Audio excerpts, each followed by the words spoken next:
Thank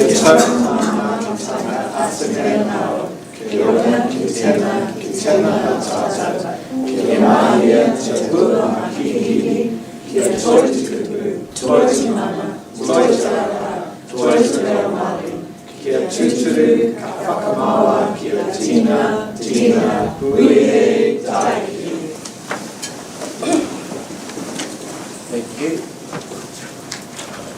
I declare the meeting open and welcome everybody to this meeting of the Infrastructure and Services Committee.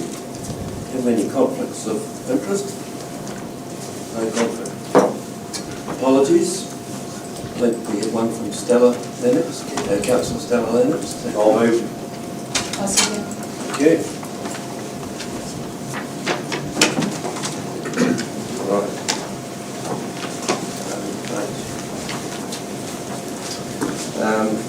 Nobody from the public forum.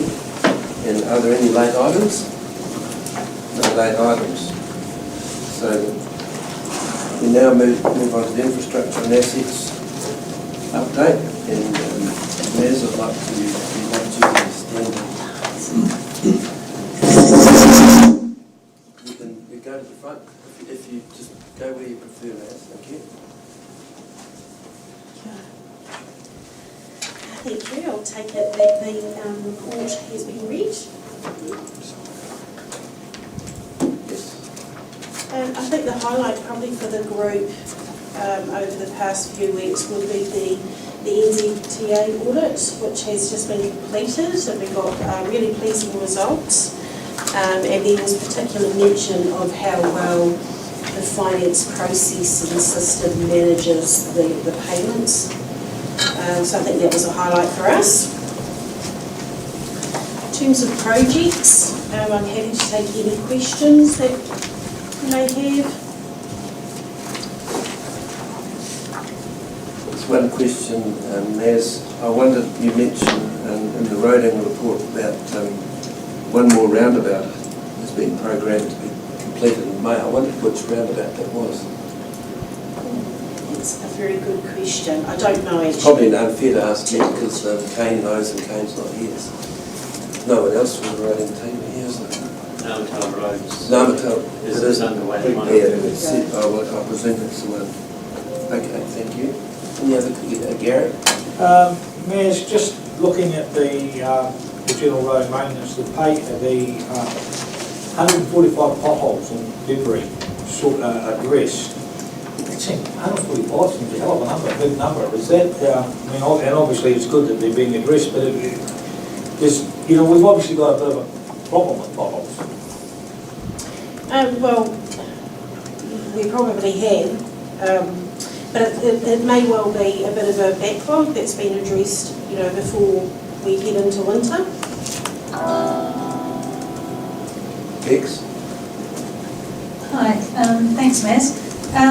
I noticed we're awaiting funding cost scope adjustment approval from Waka Kotahi for Cyclone Gabriel recovery work. Can you just explain to me what the scope adjustment means? That's probably a roading question too, isn't it? I'm sorry, I don't have the answer to Maybe we that. could. I can come back to you on that. Yeah, and also too, we have been waiting for them to approve a proposal for Masterton works, Waka Kotahi. Yes. So I wondered if you could chase up that as well and see when we're likely to get a response to that, because that was late last year. Thank you. That's a good one. The youth hub is, I see the scope of work is being finalised and priced to deliver. It appears to be maybe running a bit over time from what I imagined. And can you just talk to us about what's holding it up?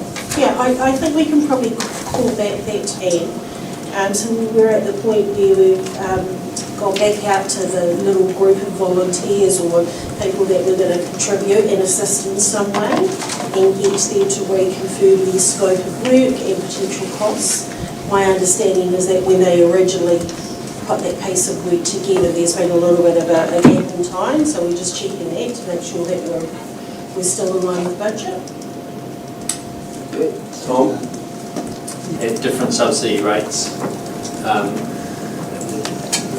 The first $1 million is at 56%, and then above that is at 76%. So our share is the difference between those subsidy rates, and it's budgeted in the current year, and our share is budgeted to be loan funded, because we've exhausted the flood damage fund, and we haven't put rates up to fund it, but the loan funding will be repaid over 20 years. So those figures include the subsidies that we will be getting? Yes, it's the gross spend, that's what it's cost us to do the repairs. And just on that, I know we've talked about it, we probably haven't pinned it down at council, looking at a strategy around our cyclone impacted roading spaces. Are we any sort of further ahead in terms of our thinking around looking at a strategy for roading in those particularly vulnerable spaces? For example, Matai Corner Road,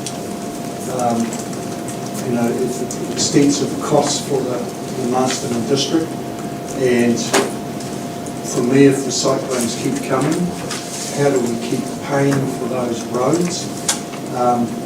And so we have talked about a strategy, but I'm just wondering, has any further discussions been made on that, or do we need to make that a priority, or when would we do that?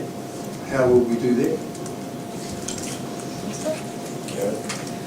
Thanks, Councillor. Yes, we are definitely planning on more work in that area. There are a number of pieces of work that are ongoing and coming to conclusion, particularly around our risk assessment, our impact assessment that we're doing with the Wellington Regional Leadership Committee, and then that will lead into a regional plan around what we're doing around things like prioritisation, managing retreat in areas if necessary. So we'll be working with the leadership committee on that over the next year. And there are, of course, there was a discussion document that was out with MFE around exactly that, what do we do around managed retreat, so we're looking at some response from the government. So at the moment it's kind of like a wait and see whilst we're trying to get all these strands of work and all this evidence in so that we can then use that to inform our own strategy. Thank you. Craig and then Bex. Naz, thank you very much for your report. My question is around the animal shelter. This is a project that seems to be taking an enormous amount of time to get started. Now I understand there are some redesigns and some bits and pieces and all that, but this is something that in the 18 months I've been here, we just don't, besides having a plan, I'd like to see some pegs on the ground and something happening. And also, I wonder if you can just give us an idea of the cost overrun provision that was incorporated in the price.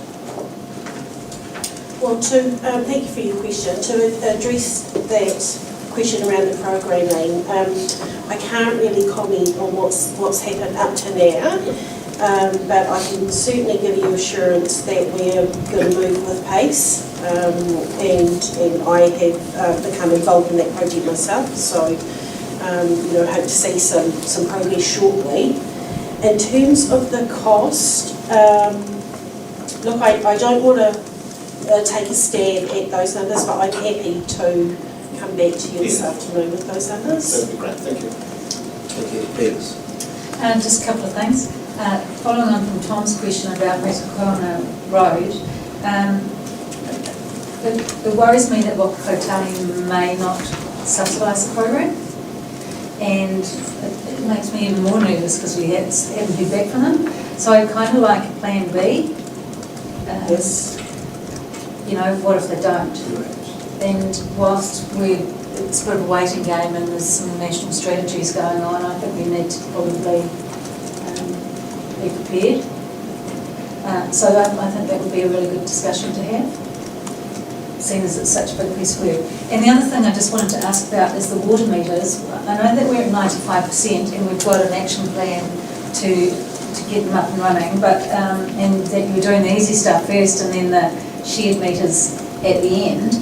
But I notice there's a risk here, and it's identified as council policy on how to deal with shared connections. So are we at 95% because, well, are we left with the remaining 5% because it's a problem area? Or do we have a council policy for shared connections, and are we working through those as we speak? So we are working on it. Part of the combined bylaw may well address the shared connection challenge. I would say that the ones that we've got left to do are the most challenging ones, and we haven't quite navigated our way in terms of exactly what the rules are going to be for those type of connections, but we will have that squared away soon enough. Yeah, I think that's... Okay. Again, Craig, again, you got another. Yeah, just a question, and it's probably for Phil. The treated water storage up at Nekau Heights. We're getting closer to this, or what's the story? Because I would imagine the golf club are probably quite keen to progress this as well. Absolutely. So quite a few of these small water projects we did put on the back burner whilst we're dealing with water reforms, so what we weren't going to do. This is one of the ones we'll be taking forward. I have spoken to the golf course a wee while ago, but I have spoken about what we're doing, and we'll be progressing the work. Tom, next again. It's on page 12, Mayor's, of your report, of the main report, the Three Waters renewal projects. It's just clarification, I think, for me. But are we saying there, water, we budgeted 1.8 million, but the actual cost was 2.2? Sewer, 1.5 million, but the actual cost was 3.3. And stormwater, almost $500,000 over budget. Is that what that's saying, that information? David, maybe it's a David question. It certainly looks like that's what that is saying. So in terms of the sewer renewals, David, can you correct me if I'm wrong here? Yeah, the summary, I suppose, doesn't tell the detail, and it maybe confuses things. Water, we are looking at spending more than the full year budget because we had to do a water main on Kitchener Street, and we already had the budget committed for the rest of the year. So those contracts we couldn't hold anything else up because we had to jump in and do Kitchener Street to get that road built. The main had to be buried deeper. The sewer one includes spending on better off funding. So the budget of 1.5 million is only our depreciation funded normal sewer program. On top of that sewer program is better off funding project work. And so that the mismatch is not an overspend. We're actually will end up doing $3.3 million worth of work because we've had external funding. The stormwater one, I'm not aware that we're going over budget on that. So just sort of that's great to hear if they're not overspent. It sort of raises a question in my head though, and maybe it's again my naivety around council processes, but when we get a price for a project and it does blow out, which sometimes it does, what's our council process? Does that come back to council to consider, or is it automatically accepted by council staff? In this budget area, not necessarily just this budget. I'm talking about budgets in general. I suppose in this area where there's maybe 1.8 million, there'll be 8 to 10 separate contracts of work that have been let for a length of sewer pipe or a piece of water main, and that will be tendered.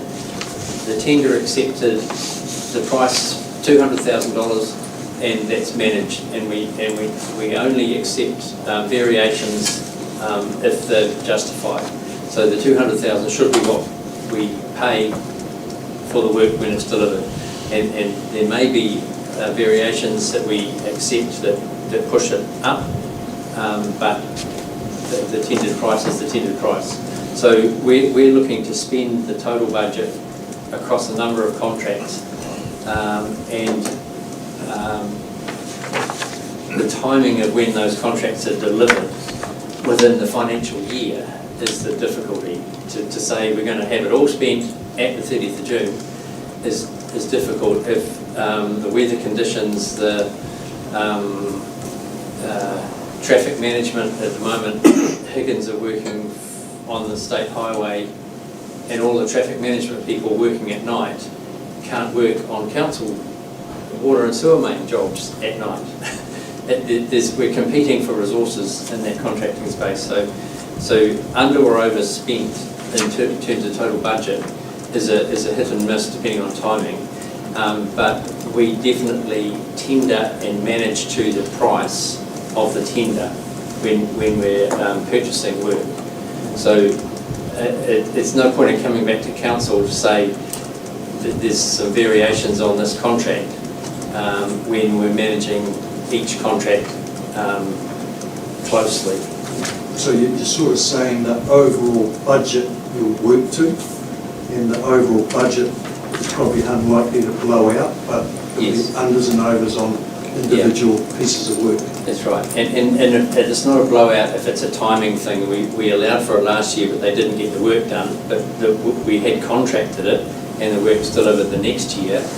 We end up looking like we overspent next year, but it's not, because we committed it the year before. So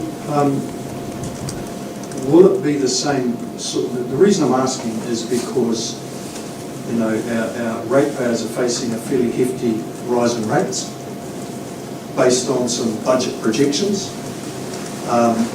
If those budget projections don't align with, if the actual work doesn't align with the projections, then there's potential increases in rates further down the road. And so I'm just wondering, for example, the animal shelter's been raised. If that happens to go over budget, what's our council processes here? Possibly not, possibly Manager Yates. Like what David was alluding to, it will depend on the number that you're talking about. If it's a deliberate change in scope, and again, depending on what that value was, we would bring that, and if it was a project the council had signed off, so going from maybe 200 to 400, for example, then we would bring that back to have that scope extension approved.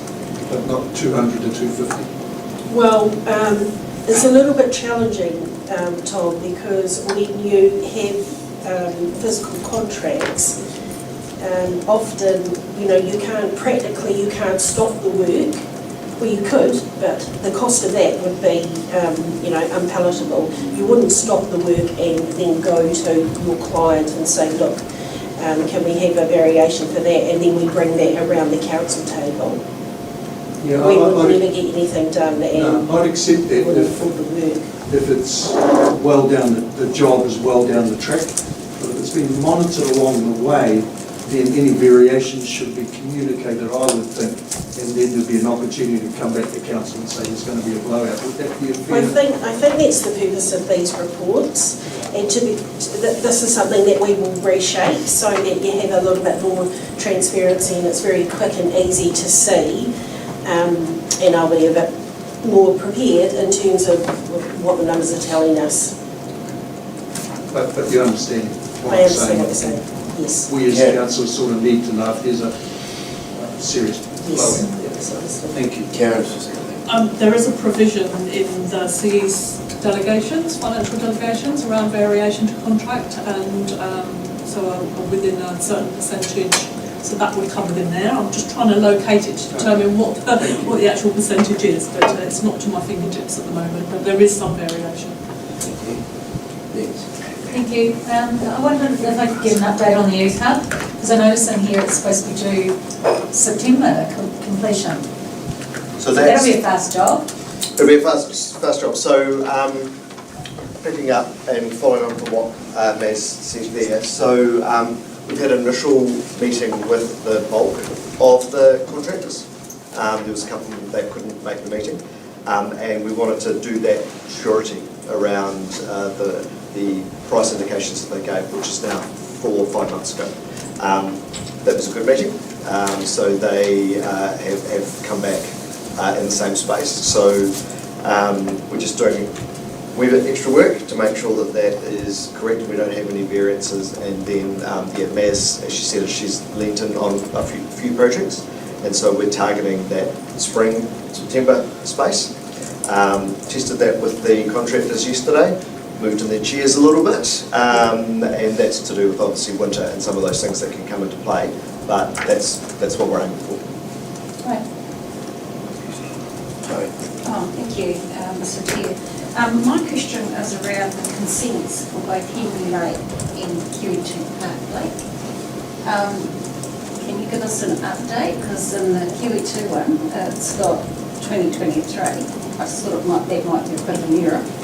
And then in Henry Lake, it says that it was going to be determined on the health of the wetland, so there's got to be a time frame, surely. At the moment, it's non-compliant. Yes, Councillor. Phil, were you able to speak to those? I apologise, I couldn't hear the first part of the question from the back corner. The second part was about Henry Lake, so maybe I'll just respond to that first, if that's okay. The first one was QE2. Oh, right. So in there it talks about Okay, 2023 and a consent. Yep, absolutely. So I just missed that first part. So just in regards to Henry Lake, we have a resource consent application in. It's been in for quite a while. There's some more information and discussion required with GW, with Greater Wellington Regional Council, before we can advance that. We are continuing to discuss issues with them. There is a conflict within the regional plan because they've identified the wetlands as being significant. The wetlands at the end, where we discharge to, and they have concerns about us discharging to the wetlands, and in fact we're actually not allowed to discharge to the wetlands under the Natural Resources Plan. However, if we were not to discharge, there would be no wetlands. The wetlands exist because of it. So the Regional Council, we have done some work around resolving that dichotomy within their rules, but the ball's with them. We have lodged the application for renewal. We're running on the renewal process currently. We're just operating normally, and we're continuing to talk to them about how we progress Henry Lake. In terms of QE Park Lake, we have a planning consultant working on the renewal at the moment to take ourselves forward through that. So that's a work in progress currently. Will it be done by the end of the year? I would hope so. They have taken quite a while, and part of that is the issues we have where both Henley and QE Park Lake, because they're quite old, they had grandfathered, if you like, conditions on their resource consent for taking water from the rivers at times of low flow. Henley Lake, we can sort of manage that, and we're managing it through the consent renewal process. We will stop taking water. We have stopped taking water below minimum flow. If we were to do that for QE Park Lake, the lake would cease to exist quite quickly. We have to take quite a lot of water to sustain the lake. So as part of the resource consent process that we're going through, we are looking at options around that, how we sustain that lake. And we've done some work with Corin, Haynes and our consultant through that. It will be problematic though. I think it's worth flagging to the councils that both those lakes will be problematic in terms of water takes going forward. If I can just take that one step forward, right at this very moment, Peter Gubbins is working with Nigel Corin from Greater Wellington, and when they come up with some agreement, he's meeting with the CEO, the Mayor and myself about the result of that. And it actually, it goes back to the Whaitua days when Memorial Lake and Henley Lake were called, came under the classification of non-consumptive take. So we'll just have to wait and see, let the process take its course. So I just wanted to ask you, Phil, the consent for Homebush Dairy Farm, is that still, have we got a consent for the dairy farm to dispose wastewater? On a trial basis, we have a short-term consent. Only a trial basis? Yes, yeah. And that was part of that, was getting it past the residents' residence. So they can't, like they were irrigating the other day, that's not a trial? We've just recommissioned the system. It has sustained some damage from the previous leaseholder. Yeah. So we just recommissioned. We're not irrigating as such, we're recommissioning the system. But that consent will be 2026, I think, it was. Thank you. I was just To follow up the questions on the accountability of contractors and council costs, I think the councillors, mayors are feeling a bit under pressure because we've got a high rate increase coming, and we see these costs getting out of hand.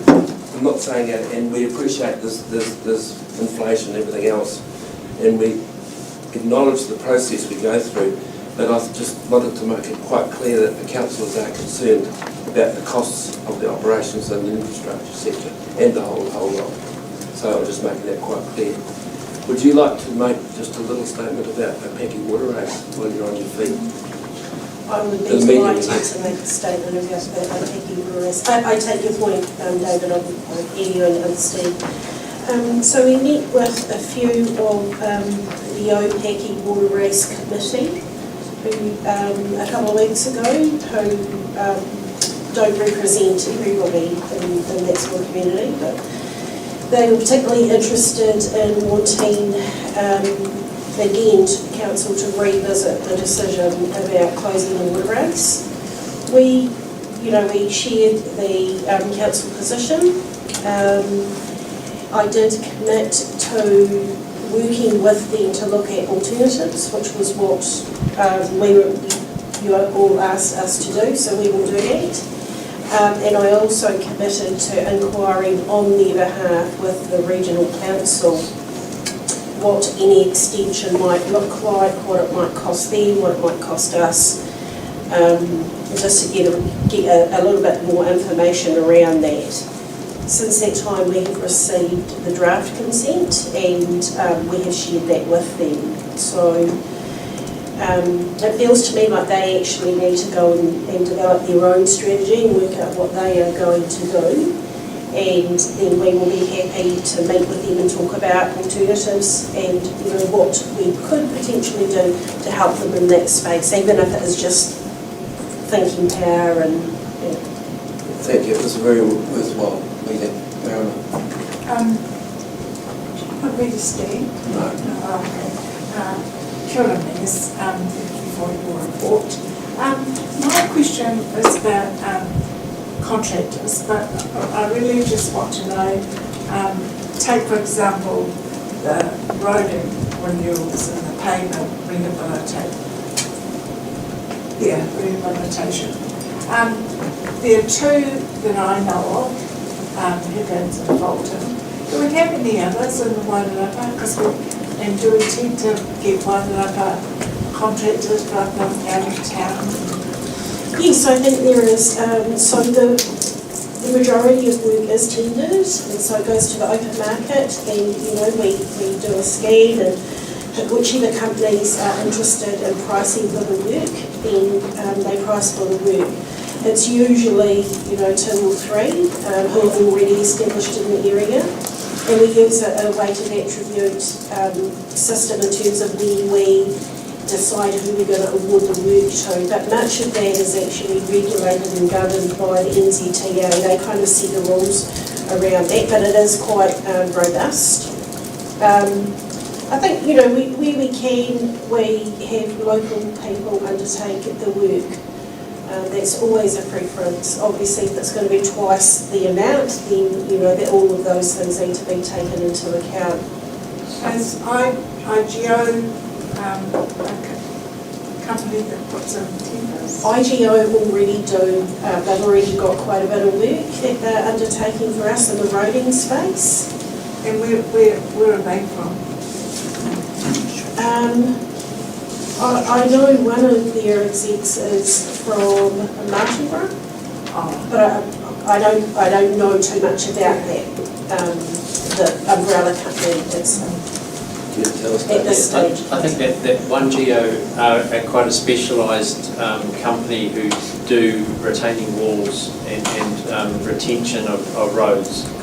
They're quite specialised in the work that they do. And we've got them tied up on our work as much as we can before they go and do other people's work. Yeah. The reason why I ask about contractors is because I sort of feel that unless we've got to give and there's a bit of tape to make sure that we have people that can pick it. But if we tend to just go to one and delete it, which is quite, Yes, I understand what you're saying, and I don't think that is the current state at all. There was a reasonable market scheme. thank you. Karen's just going to update us on the Delegation. Our super speedy staff have the answer for us around that delegation. There's a couple of relevant delegations, but the most relevant is the one, so it's a delegation to the CE from council to vary contracts up to a maximum of 15% of the amount awarded or budgeted in the plan. Do you want to ask a question, Brent? Yeah, just on the issue of that water raise, because of the chapter in the water resilience strategy, which talked about not rushing into closures, the process we're going through, do we have a chance to redress or reassess which way we're going on that? Because my understanding was that geomagnetic survey they did, which becomes available, will play a big part, possibly, in whether that water raise has benefits for the aquifers or not. So is that I think still open? There's probably two parts to that question, and one would be a process question, which I'm sure Karen will address, and that would be how, if you change if our elected members change their mind and you want to do something a little bit differently, how we actually rework that resolution. There's that component, and then there is the kind of component around what's that process with the regional council. And so, which is something that I'm uncovering anyway, because I made that commitment to that school committee, that I would find out what that looked like. And if we were to do that, it would be reasonable for us to, I think, give a bit of a synopsis on all the work that's been done to date to get to this point, and all the money that's been spent to get to this point where you've decided what you want to do. Not just, it's entirely up to elected members to change that, but that would probably be a useful thing to look at if you really wanted to take another direction. Just like to comment that Naz was brilliant dealing with that crew. They were all passionate about what they want, and I thought you handled it extremely well, so I'm just passing that on to you. They did try to bully me. No, I think it's not the first time you'd been bullied, I can tell that. It was a frank and open conversation on both ways. That's very good. Are there any more questions? Move on. Karen, are you going to comment on the process part? If council decided to perhaps reassess its decision? We need a direction from council to reassess, and then officers would go away and put together a report in the ordinary way and provide options to council, so you have all the information at your fingertips. All the options are open. Yep. But mayors would give us that synopsis first, which will give us a bit of information before coming back to you with that, right? Okay, if there's no more questions, I'll move that Naz's report to be moved, accepted, we second it. All those in, Craig, all those in favour, please say aye. Aye. Thank you very much. We now move on to the regulatory services. I'm sorry if I got flipped it over. But anyway, we're asking Coral to step forward and answer Regulatory work. Community, sorry, I just missed that page. That's cool. Way ahead of yourself. Sorry. Kia ora, afternoon, councillors. So I'll take the report as read and just note a small error on the first page. You'll note under Youth Week, it refers to Youth Week running from the 2nd of May to the 26th of May. By stretch, that's a very long week. It's actually the 20th of May to the 26th of May. And while we're in that space, just do want to acknowledge the work that the Youth Council has done supporting the LTP. It's been very fantastic to have them involved in supporting the rollout of the LTP and getting that out there in people's minds and hopefully engaging with it. Also just note, this will be the last time you'll see the reports looking quite like this. The reports have got a bit of a mix of the new profiles or areas for ELT. So this report's got a mix of stuff that is in the community space, so that's the community development stuff, but it's also got a section which is in Maz's area, which is the parks and open spaces. So we've got Ian here who can answer some stuff around that, or Maz. I don't know the answers on some of those bits which I haven't been directly involved in recently. And I'll take questions. Any questions? First hand up was Tim, Councillor Nelson. Thanks, Colin, for the report. On page 21, around the Trust House Street Centre and War Memorial State of Condition and Energy Assessment, brackets feasibility study and splash pad, is the budget of $120,000, is that for the total cost of the splash pad? Was that for the assessment as to whether or not it's possible? I'll put the pause on that. Councillor, so the Better Off funding was set aside to complete the assessment work. So what's been tabled before Council earlier this year was the condition report, the feasibility study on bringing a splash pad, a master plan for potential future development of the whole facility. And as a result of previous workshops on that, we've now engaged a consultant to do a needs and feasibility study on the actual stadium itself to potentially support some of the long-term plan submissions that might potentially going to come around the stadium and Golden Shares plans for the stadium. So the Better Off funding has been to do the consultancy work up to now, and we've got a full condition assessment with a number of must-dos, nice, and do soon, and things that can be deferred. So which we'll be working on through this next year to bring the whole facility up to a good asset. So the $120,000 isn't just for a feasibility study into the splash pad? It's not for consultancy work for that?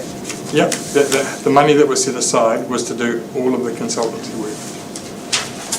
So I think, if I'm hearing you right, and part of your question, so the 120 is the money, the original money that was allocated. It's not extra money on top of that was allocated. Right, so the $120,000 from the Better Off funding has been used for consultancy work around things like the splash pad and the general and the condition of feasibility. the events. Councillor Johnson?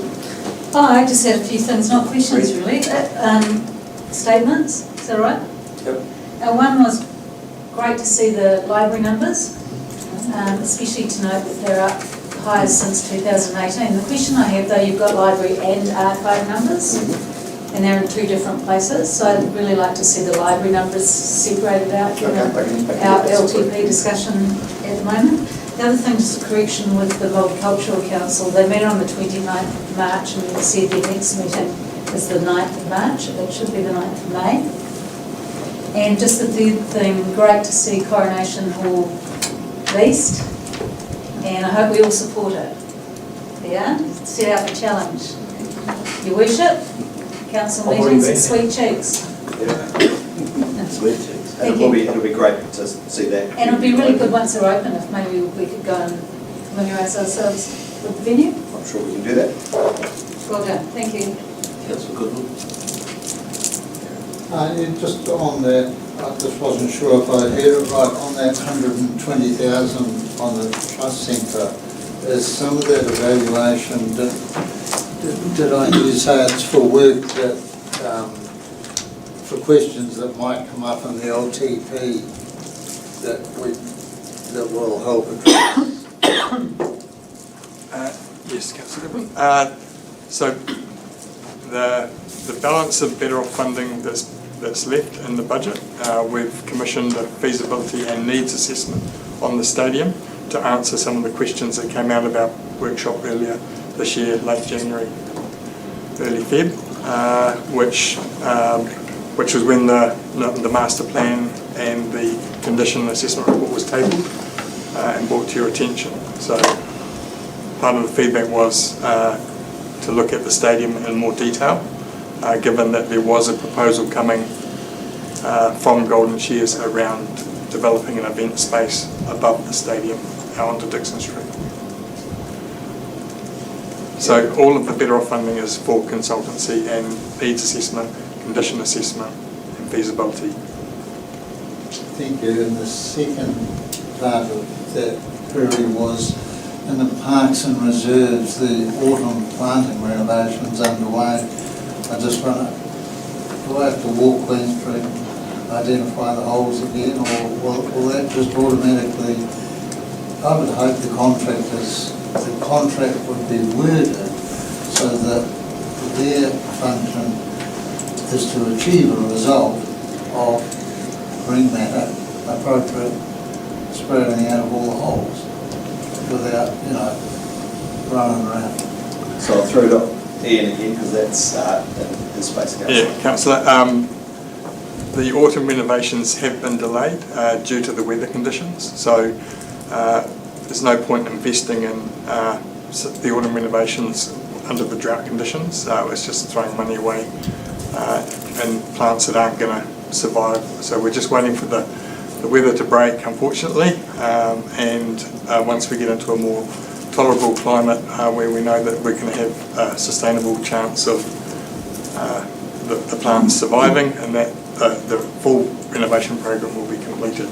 But we've had to defer it due to the weather conditions so that we're not wasting any money.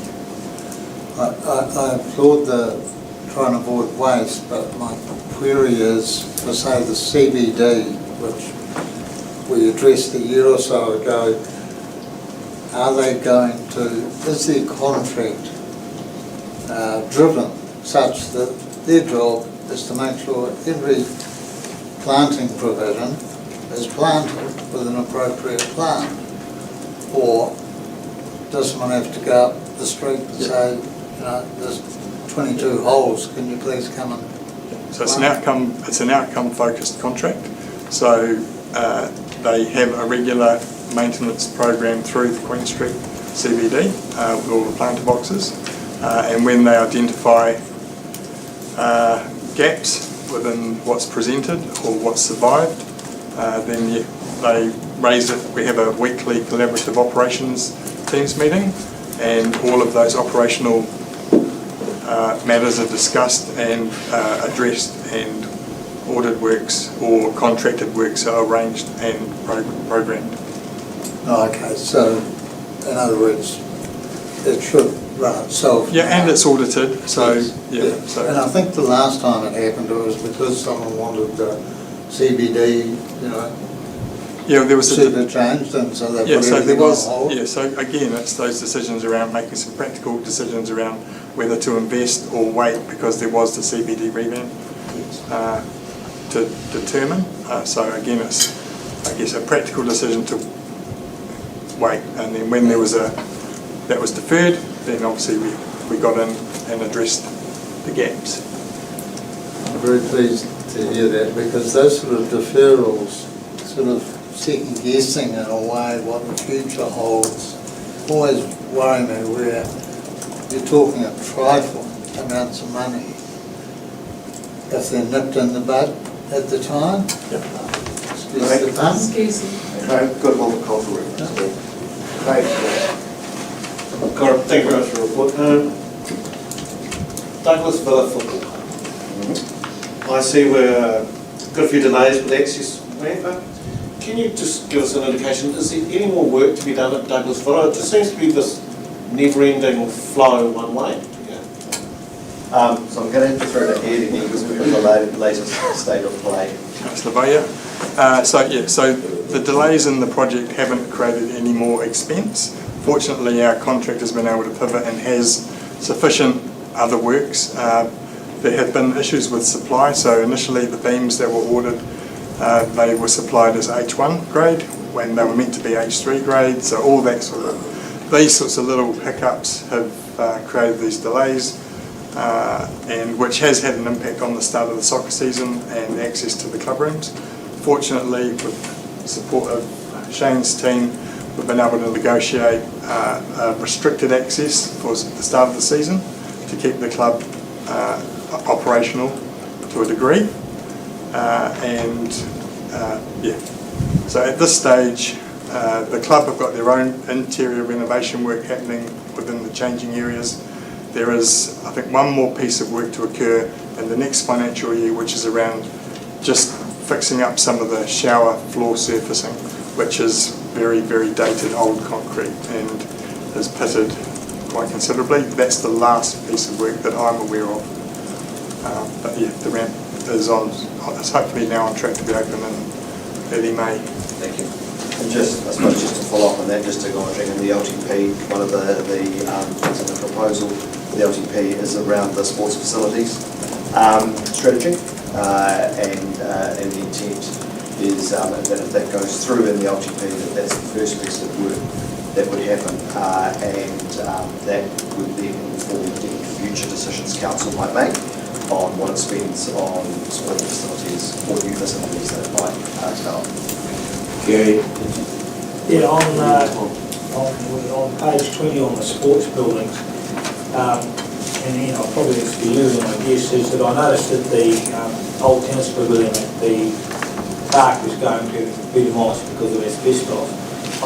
The question I've got is that once that's demolished, I mean, that is the one area in our park which, of course, everybody knows is the jewel and crown of Masterton. This is one area which is an eyesore. The old tennis court, and now if you take the tennis pavilion down, I personally think it's even going to get worse. The tennis pavilion, banned as it is, actually gives it a bit of a look. Take that down, that whole area is going to look, quite frankly, quite dreadful compared to the rest of the park. I'm just wondering, I know there were some plans with cricket, but they were a bit interested in going there. Have we got anything that's moving in that we can get that area up to scratch and looking like it should be part of that park? Your Worship, so the decision to demolish is based around the economics of addressing the earthquake. It's actually the earthquake. I'm quite happy with it being demolished. Yeah, so until, I guess, if Wairapa Cricket have a proposal to bring before council, then that can be considered, whether that's a community-led council-supported project or not. I guess that will come out through the LTP consultation process. The area is currently heavily congested. Once we get into the peak of the bowl season, we're going to have potentially a very popular cafe operating, and I think reinstating a flat ground enabling car parking in the interim is probably its best immediate use. So we'll have the ground reinstated and made safe for vehicles to access the area, which alleviates a lot of pressure around the depot side, the Queen Elizabeth Park Oval side, and the bowling club will have access in to their competitions from the boat shed car park. Yeah, still going, even with cars in there, it's going to, that's all I have to think about cars in the park, so maybe I should go on with it, but to me it's not an ideal situation, but thank you. Just firstly, Corin, really well done engaging youth in the long-term plan. I think it's really exciting to continue that, engaging our youth in local government. That would be brilliant. So thank you. Just want to go back to the feasibility study if I can. That'll be taking place after the long-term plan is approved or not? Would that be?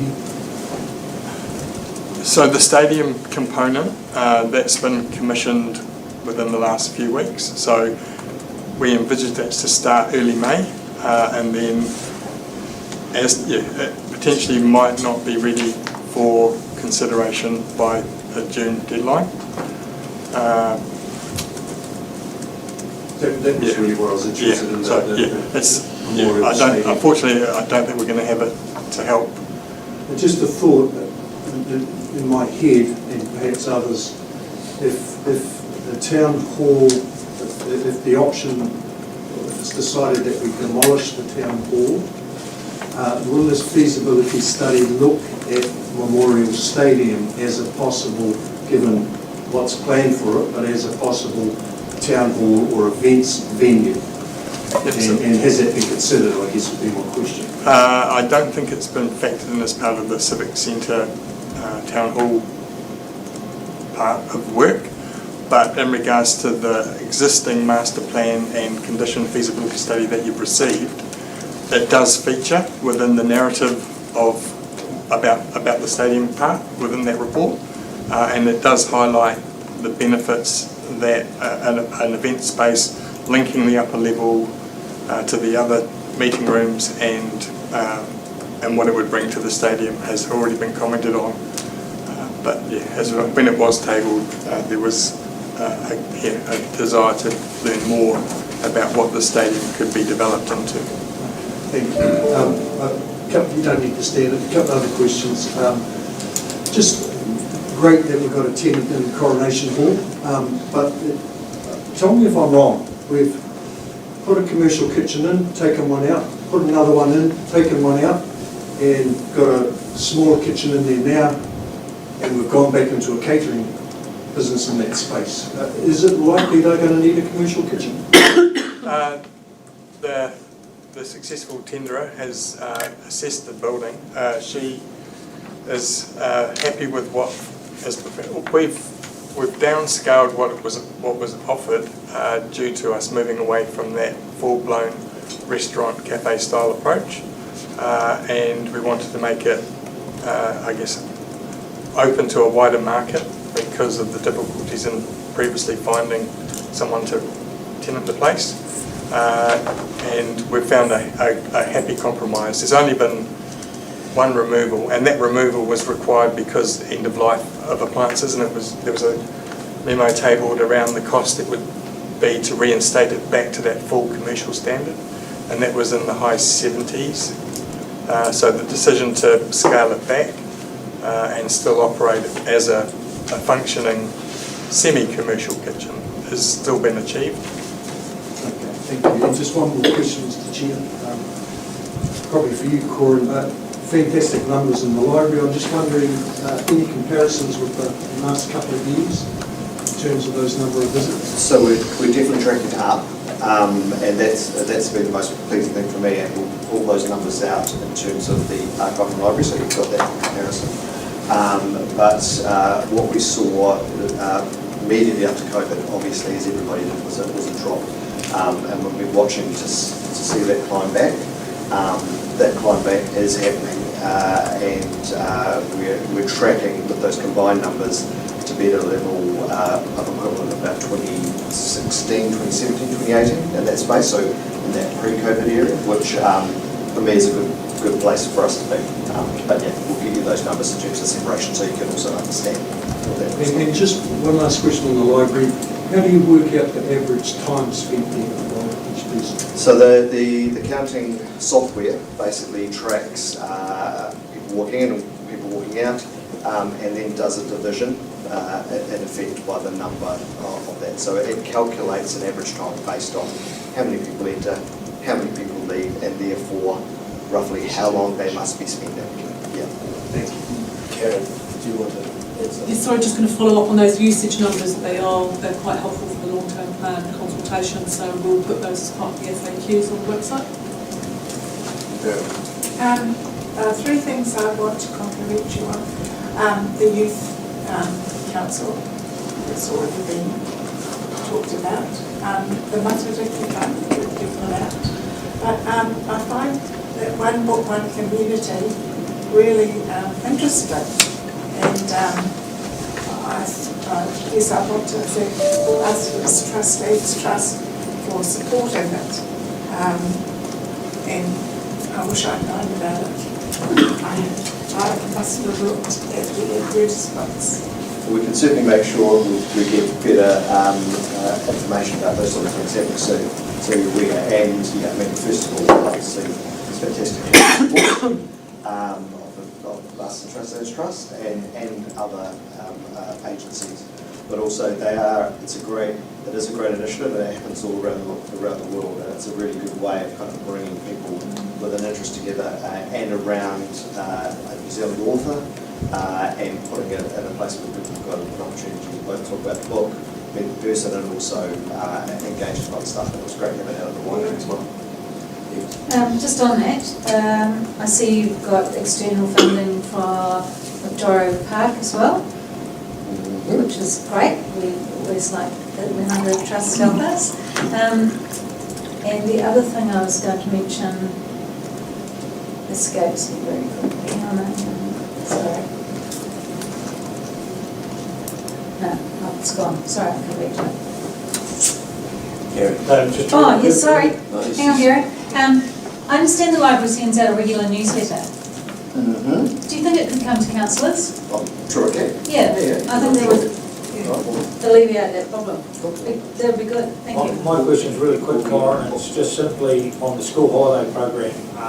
A question I did get asked, it's saying here about a pre-school holiday program to run these school holidays, but it doesn't say exactly when it starts. When did it start, or is it start? Well, it started on Monday. Monday? Yeah. And so this is... Does it go right through the whole way? Yeah, for the 2 weeks. And this builds on, so this was normally the program that would have been run at Christmas, and we had some difficulties with availability of people to do that.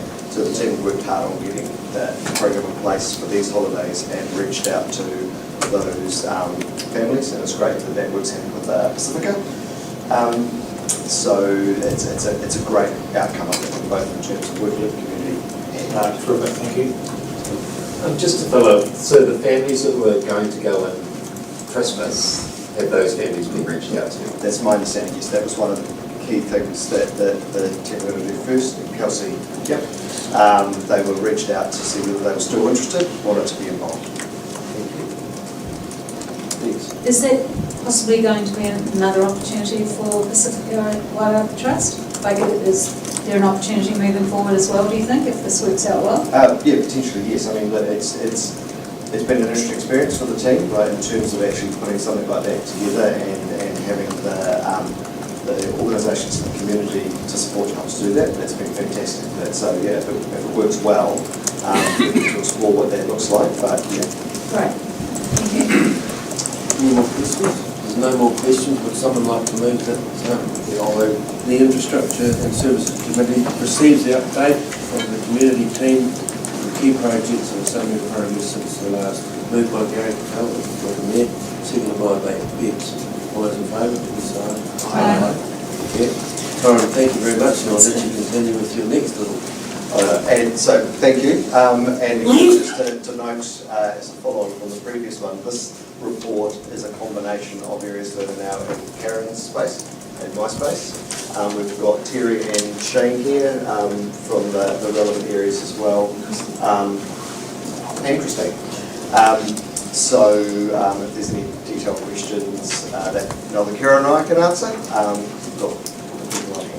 Could we have a template with those changes and who's in charge of what? Sure we can, yeah. Thank you.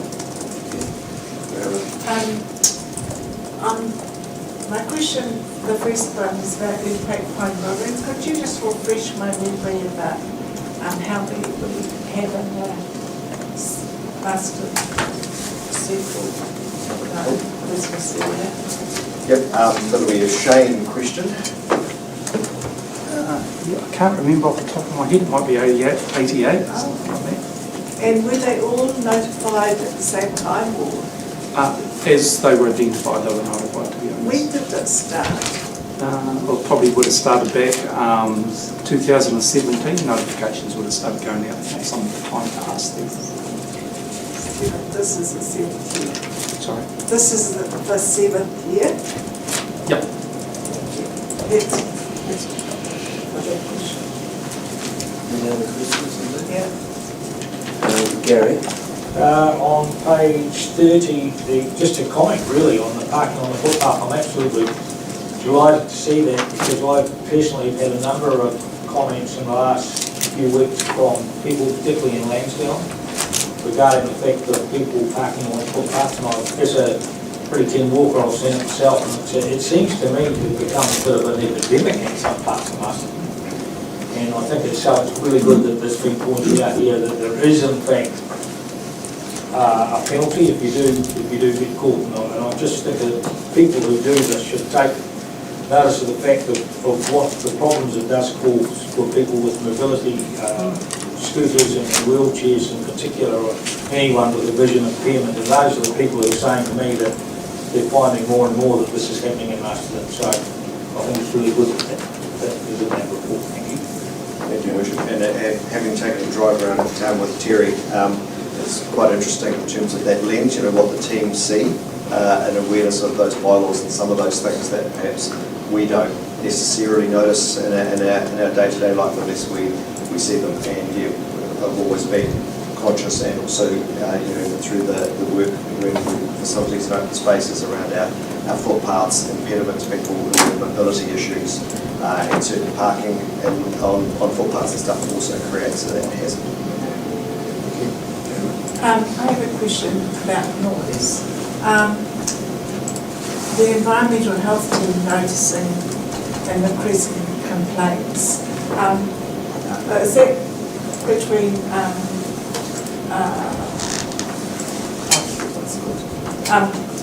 what type of complaints are they? And are they different to those that were reported in December? Why are there such a high number? And I suppose I'm asking because I was at an event in December, and there was a noise patrol using and I didn't think it was noisy, but however he said he received a complaint. So I just wondered, what's the volume got to be, or what's the noise? And Terry will have some of that. Just one thing to note, I am aware, it's in the report and some of the conversation with the team, and one of the things that the team are seeing is an increase where we've got people that are living adjacent to or in commercial areas, and that competition between desire to live in an urban space and businesses operating nearby. I think that's part of it, but I'll let Terry address the question around volume and how that stuff works. Sure. So we have a matrix system that we use, and so do our noise control officers use as well. So it's like a scoring system. So it depends, so there'll be time of day, tone, audibility and frequency as well, and we reach a score, and if it's above or below the number, then that determines whether we will issue END notice, an excessive noise direction. So assessments are normally taken, from the boundary of the property as well. So sometimes if people are calling as well, if they're not located perhaps right next door or whatever, or they're behind the property, it's having that communication so that the officer can make that assessment from their point of view as well. Does that answer your question?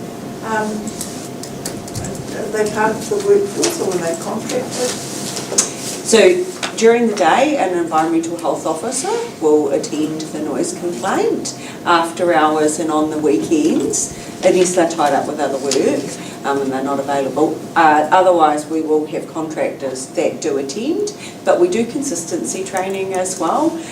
Those contractors are the noise contractors that work across the Wairarapa as well. So the three councils' noise teams come together with the contractors, and we do consistency training as well, and scenarios reasonably frequently to make sure that we're giving a consistent service and message. Thank you. Yes. The environmental teams do that rise in workload increase because of 3/4 implementation. Why is that? Is it because they're sampling COVID, or sampling wastewater for COVID? So that's definitely going on. We're on a trip with the team that did it the other day. Terry, do you have... Yeah, sorry, I'm struggling to hear. Yeah, can you repeat So your question? there was a question around the increased workload linked to Three Waters for the environmental health team. Yeah, so we are doing some work for ESR, which includes drugs and wastewater monitoring and COVID monitoring, and that has been going on for quite some time. So that has increased. In the summer monitoring, we have increased monitoring for our resource consents that we do on behalf of our services teams and our facilities teams. So in those resource consents, these conditions, say for example for the wastewater treatment plant, if they're irrigating or discharging, we're needing to go out and sample every fortnight while that's occurring. And we've also got sampling that relates to the Park Lake, Henley Lake and the Opaki waterways, and that monitoring is also fortnightly. And so we've had reasonably steady flows this year as well, although we've, it hasn't completely, a lot of the Henley Lake hasn't completely dried out, so there has been some monitoring that's needed to continue, so that just keeps our workload reasonably high.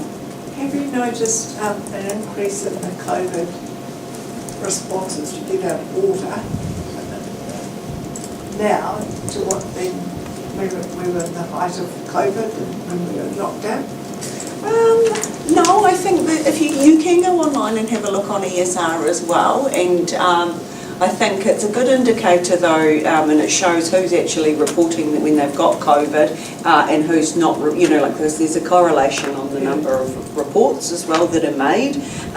So a lot of people are not logging when they actually do have COVID, so it gives that sort of indicator is interesting as well, but it's you can see the peaks and troughs, and I think we were going through a peak a couple of weeks ago. Yeah. One last question. Can you monitor for things like or drug taking? So we can't. Well, so there is, and this is across the country. ESR, there is drugs and wastewater monitoring done, and you can look at that online as well if you want to as well. But that's done on behalf of ESR, so I'd suggest having a look on their website as to what's been monitored. Thank you. Craig. Corin, once again, thank you for your little feeling of deja vu with the question I'm going to ask here. I note building consent applications are basically non-existent, like they were 6 months ago. And my question will again be, is there a system or a system plan to be put in place where we are going to go through and review applications that have been sent back for RFI and not progressed, to maybe internally generate a bit more economic activity within Masterton? If we can do this, then it's a bit of a win-win for not only us, we get more consents, we get more connection fees, that kind of thing, and also the builders, work in progress, we can continue. Times are getting pretty tough out there, and if there's just something where we can spend maybe 1-2 hours with these consent applications and we can get those across the board, it might be quite beneficial for us all. So my question is there a plan to be a system in place, or even have we started talking about it? So that might be Shane or Karen. Yep. So the RFI process is done live and on tap with the applicants as we go through it. Are you talking, possibly maybe you're talking about lapse consents as well? Yeah, lapse consents. But okay. Basically I'm saying, people who have not progressed their consents, are we looking to go back and say, hey, can we help? Yep, so the Building Act's really clear, and MB and IANS actually also monitor us for this, that when they lapse, we lapse them, so they have to be reapplied again. That's just how the legislation is written. I know it's a bit awkward, but part of the reason for that is the building code's actually changing rapidly. Back in about 2016, they decided every 6 months to review it, and so there's just rapid changes. Like even at the moment, we're in a transition period between a whole lot of changes. So at the moment you can voluntarily comply with the new installation standard, but in November that actually goes mandatory, and that effectively doubles the installation requirements in homes. So there's a whole lot of that stuff happening on the fly, and a lot of the older consents that have been lapsed and not got through that process, they won't comply with all the current requirements. So that actually then forces them to go through the whole design process again with all the installation requirements and structural requirements and everything else that's with it. So it's not straight. So the answer is no. The answer is no. That's By law, that's all I needed to know? yep, by law it lapses is, I suppose, the effect. And it might not be the best use of our time, because obviously there's many reasons why people don't pursue to implement that. Yes. I just got a couple of good news stories. One is, it was announced on the radio today that inflation was only 4%, the latest report, whereas previously it was 4.7%, so that's good. And the other thing is, in this report, I was really surprised to see that land and subdivision consents are up 20% on the 12 months previously, and limbs are up 15% on the 12 months previously. So I think the world's turned. The recession's over. We can all celebrate. Hey, It's definitely a buyer's market out there. At least someone's optimistic. always optimistic. Thank you, Eric. Councillor Goodwin. Spoken like a real estate agent. I just wanted to follow up what Councillor Bowers suggested about the council proactively chasing up consents as a way of chasing up business. To me, it is the perfect use of council time and one that actually is very good for the economy. And I can think of so much work that councils do on things like the economy, which I don't think make the slightest difference. That is one of the best suggestions I've heard of for a long while. So I sincerely hope that council will have a look at it to do as much as they can to activate that work. Well, that brought us all down again, didn't it? Yeah, if they want. Yes, certainly. We are, certainly, just in response, Councillor, that we are certainly looking at a forward work programme of, focusing on where we can have business improvements, and that may well be one of the areas.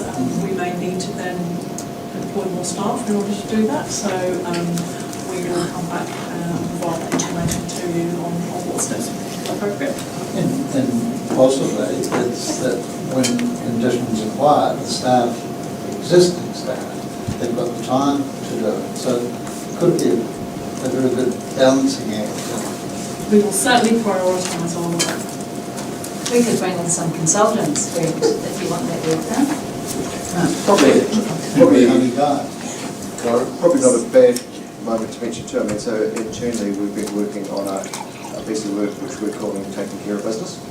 And that's about actually making the process for somebody starting a business easy to work with council, to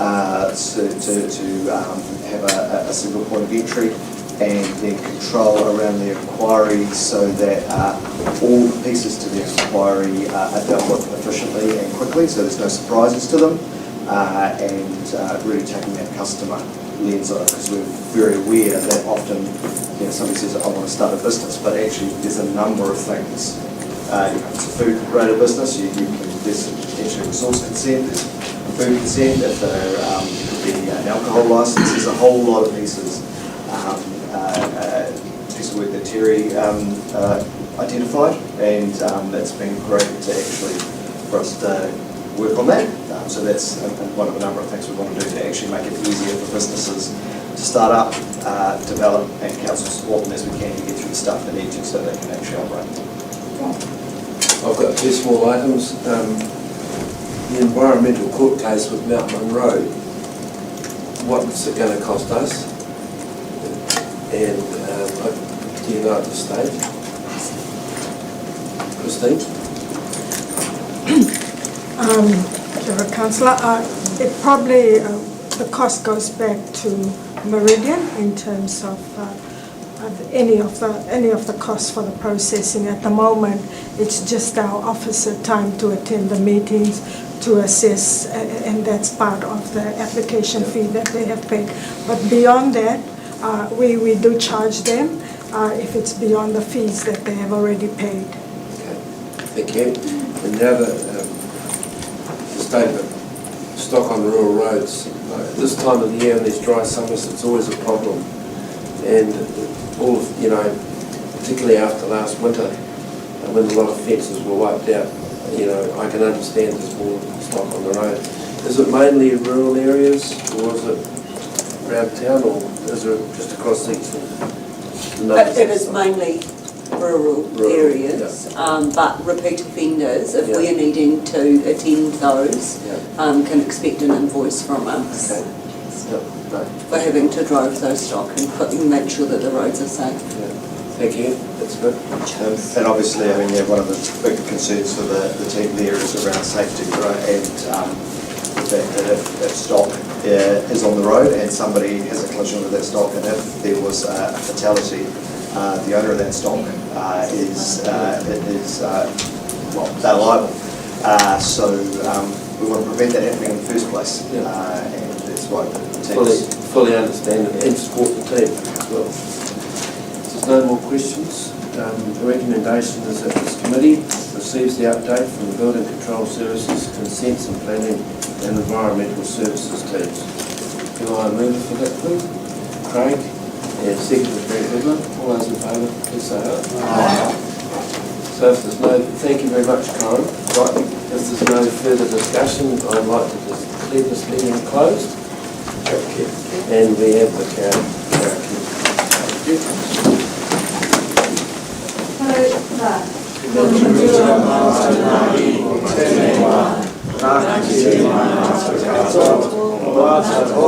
O Master Whānau, ai o ki te aura.